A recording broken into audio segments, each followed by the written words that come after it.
Hello everyone, my name is Heather and welcome to the channel Bookables. Today I'm going to be doing one of my favorite videos that I do every single year. Actually, I do it like every single quarter. Actually, I do it every single season on my channel every single year, and that is my most anticipated fall releases. So, like I said, I've done this video a lot. At the beginning of the year, I do a whole kind of broad video where I talk about books that I'm excited for the entire year, and then I break it down seasonally. So then I'll do like a most anticipated spring, most anticipated summer, and then now finally fall. I don't do one for winter because I feel like my one at the beginning of the year kind of takes place with that. But we're going to talk about the book releases that I am most excited for the fall months. The books I'll be talking about today come out between the months of September through December, aka the rest of 2022.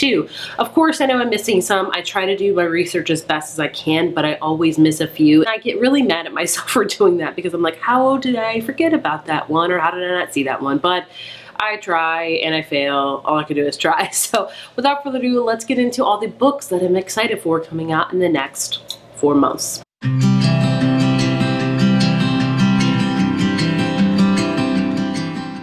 First up, coming out on September 6th is Angelica Frankenstein Meets Her Match by Sally Thorne. If you haven't heard of Sally Thorne, she writes predominantly adult romance.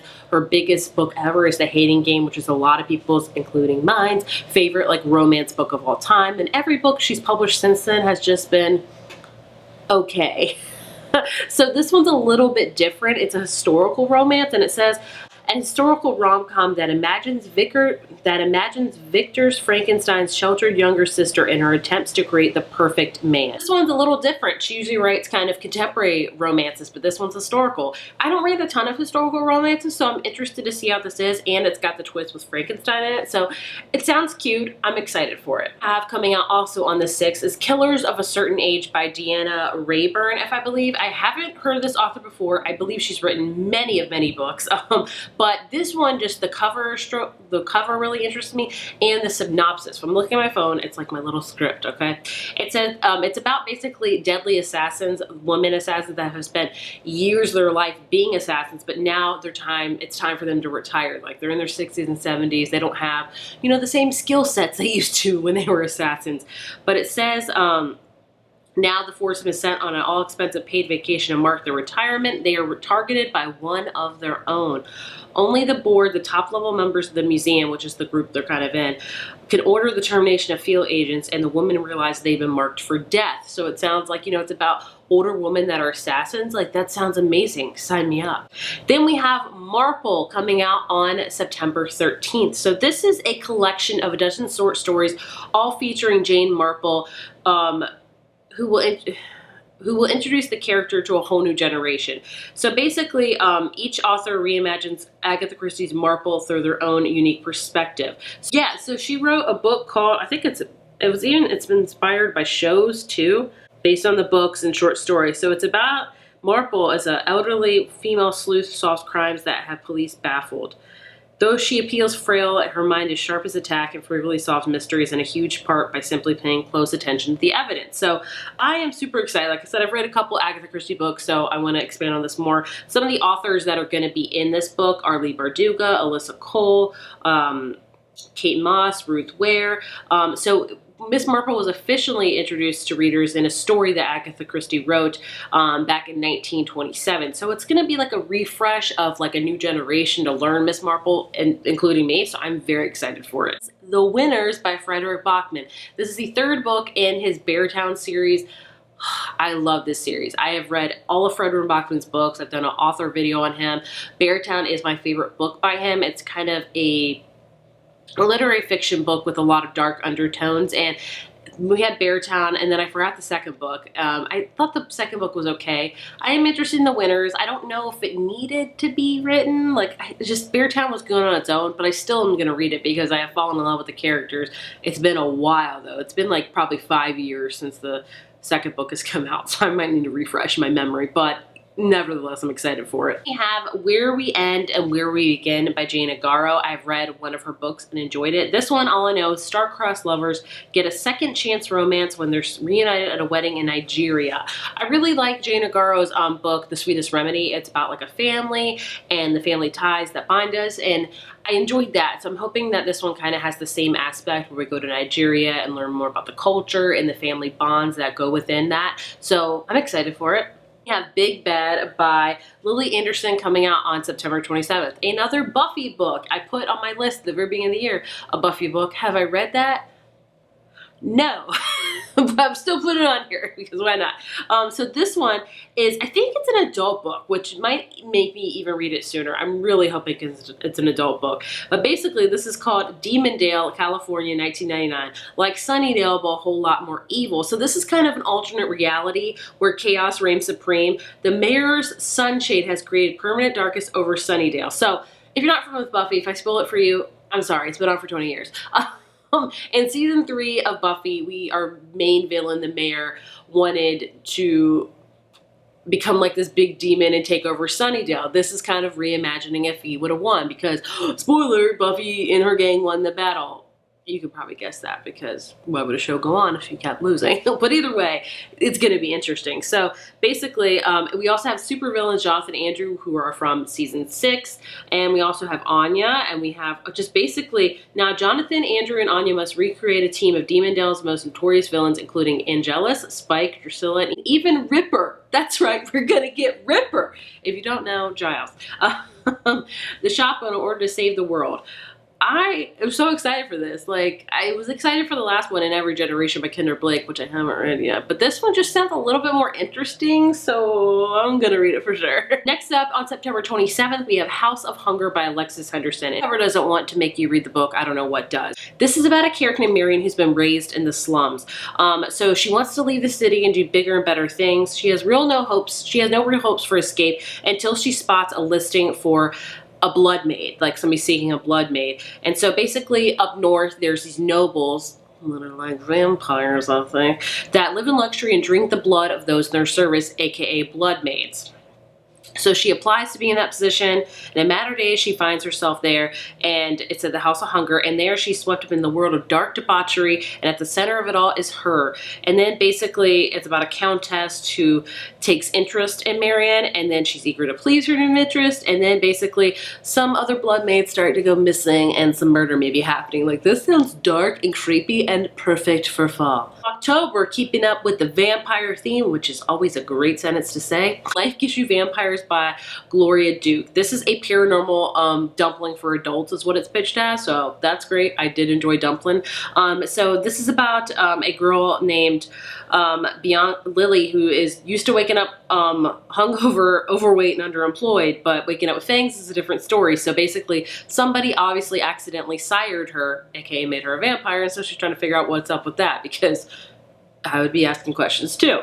Speaking of on the same kind of vein, we have Such Sharp Teeth by Rachel Harrison coming out October 4th. This is about Rory, who isn't thrilled to be moving back to her old hometown, but her twin sister needs her help because she's pregnant, she's estranged from the baby's father, and needs her support. So basically, Rory goes out one night at the bar, and she gets hit by a large animal with her car. I wonder what that animal could be. And she gets out to investigate, and she's attacked. I wonder what happens. And then she, survives, but obviously she's starting to feel different. The moon's calling to her. Things are happening. Your girl's a werewolf. So, I mean, like a book about vampires, a book about werewolves. I am set for my reading for the fall and Halloween month, and I'm ready for it. Next up, we have Malice House by Megan Shepherd coming out also on the 4th, a big day. It says, of all the things aspiring artist Haven expected to find while clearing out her late father's seaside house, bedtime stories for monsters was not on the list. This secret written manuscript is disturbingly different from his Pulitzer-winning works. Its interweaving short stories crawl with horrific monsters and enigmatic humans that exist somewhere between this world and the next. These stories unsettle but also entice Haven, practically compelling her to illustrate them while she stays in the house that her father warned her was clearly haunted. It's clearly dementia is whispering in his ear. Right. No, I'm going to tell you right now, if anybody tells me a house is haunted, like, I don't care. If you're right or wrong, I'm good. Like, never go in there. So Oh, there's that. It sounds really awesome. Next up, we have Our Missing Hearts by Celeste Ng, also coming out on the 4th. Celeste Ng is a literary fiction author, and I've read all of her books and enjoyed them immensely. This one's a little bit different, where it leans kind of more on dystopian, but much more hard-hitting and heart-wrenching, which is kind of her theme, which are amazing, but just be prepared for them. So this one, I know, it's about a 12-year-old girl named Bird who lives in existence with her father, who's in linguistics at Harvard University, but they know not to ask too many questions. For a decade, their lives have been governed by the laws written to preserve American culture in the wake of economic instability. Now, to keep the peace and restore prosperity, the authorities are not allowed to relocate children of descendants, especially those of Asian origin. The libraries have been forced to remove books that are seen as unpatriotic, including the works of Bird's mother's Margaret, a Chinese-American poet who left the family when he was 9 years old. And so it says, Our Missing Hearts is an old story made new of the ways supposedly civilized communities can ignore the most searing injustice. It's a story about power and limitations of art to create change, the lessons and legacies we pass to our children, how any of us can survive a broken world with our hearts intact. A very intense and hard-hitting book for sure. Then we have Keep It in the Family by John Marrs, coming out October 18th. This is a thriller book, obviously, because John Marrs is a thriller author. This is about Mia and Finn, who are turning their house into a dream home when she unexpectedly falls pregnant. When they think the house is ready, Mia discovers a chilling message scorched in the skirting board. I don't know what that is. I don't know what the skirting board is. Is it a baseboard? I don't know. But it says, I will save them from the attic, which is, you know, a huge red flag for me. Following the clue up to the eaves, the couple then make a gruesome discovery. Their dream home was once a house of horrors. In the wake of all this, the baby arrives, and Mia can't shake her fixation with the crimes that happened. Her obsession basically pulls her over. So this is, you know, I have a hard time reading thrillers with babies in them, because I'm like, please don't become possessed, because I don't do well with that, or just anything happening to the baby or anything like that. Like, I don't want that. So, but it sounds interesting. Definitely kind of unlike John Marrs. His books aren't usually like haunted. It's mostly like, I don't know what I would describe his thriller books are, but I'm excited to read it. Moving into November, we have The Rewind by Alison Wynne Scotch, coming out on November 1st. Basically, this book takes place in 1999, like on New Year's Eve. Two exes wake up together with wedding bands on their hands, and they're like, how did that happen? Because we've been apart for many, many years. And so they have to figure this all out. Definitely, this is a nod to the 90s, an ode to the 90s, whatever you want to call it. As a 90s child, I was born in 1988. I will read this for sure. I love second chance romances and any books that have to do with 90s, yes.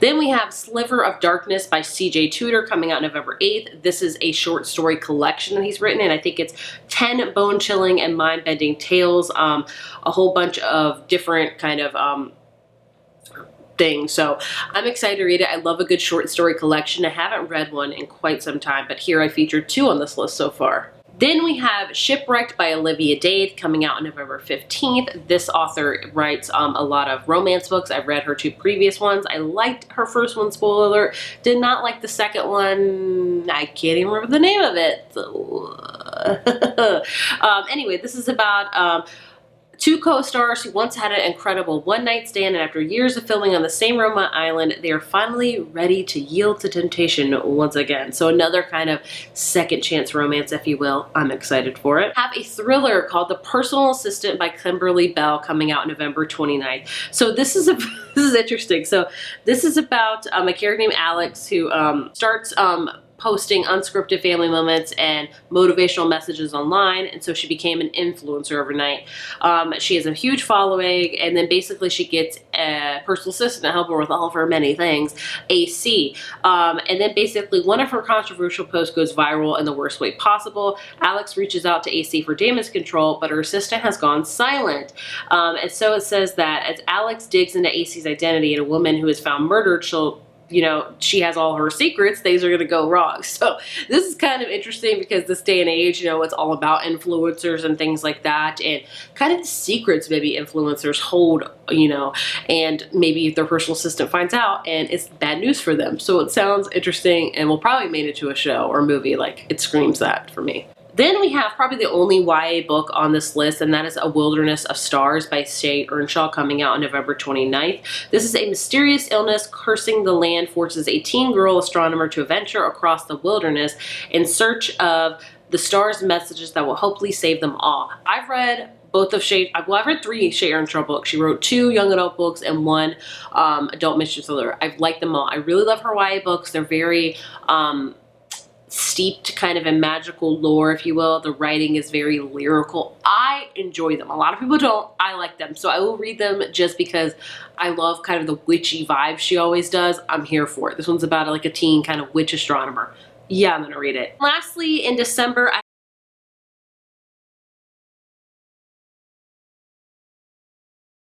I have 2 books. The first one is Well Traveled by Jen DeLuca, coming out on December 6th. This is like her 4th book, I think, in her Well Met series, all about kind of a Renaissance fair. Again, there's some books in the series I liked more than others. There's that. This one follows a character named Dex, who is kind of notorious. He's like in this band, someone with the kilts. And he's kind of a womanizer, if you will. And then he meets a girl named Lulu who, but basically they meet and Lulu has, yeah, I think they fall in love, something like that. I don't know. I'm horrible at this with romances because to me, I need a couple sentences whether I'm going to decide whether to read it or not, especially if it's an author I've read before.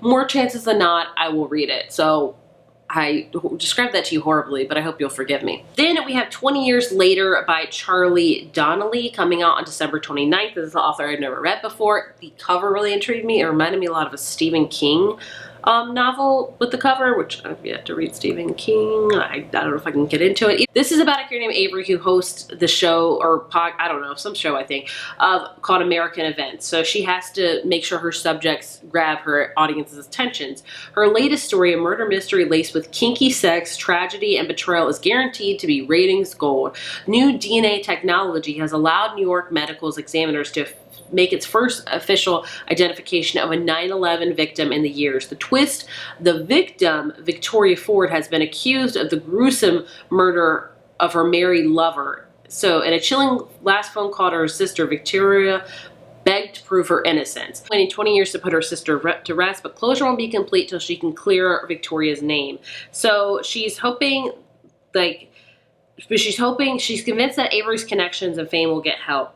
But Victoria's been traveling, yeah, so it's interesting. So this one, we have a character that like hosts the show, and she posts about this murder mystery thing, and then the sister comes forward and she's like, you know, I'm gonna help you solve this. Things like that. It sounds so convoluted when I talk about it, but like when you read it on paper, you'll get it. Does that make sense? I don't know. But either way, those are all of the books that I am excited for coming out this fall. Of course, like I said, I will miss some because my name is Heather and I always do. So there's that. But I'm excited for this fall. You know, there's a lot of really good books coming out. I don't know if I'll read all of them I talked about today, but here's to hoping. I would love to know what books you're excited for coming out this fall. Please leave them in the comments below because I know I missed some yet again. But as always, thank you so much for watching, and I will see you in my next video. Bye.